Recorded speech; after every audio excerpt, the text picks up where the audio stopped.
Hello lovely people, once again welcome back to this new quick tutorial of Quick Guide. In this video, I am going to show you how can you restore your chats into WhatsApp. So without any further ado, let's dive right into this exciting video. Step 1.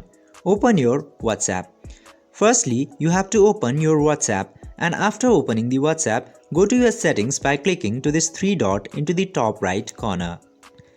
Step 2. Select the chat settings.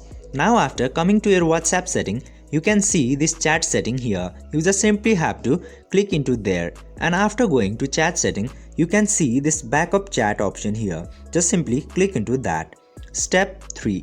Restore your chats.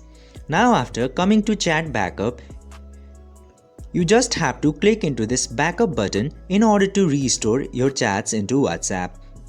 After clicking to the backup, it will take a short processing depending on your network connection and the amount of chats you have to backup. I hope this video was helpful for you. If yes, don't forget to like, share and subscribe to the channel to never miss another update. Thank you for watching this video.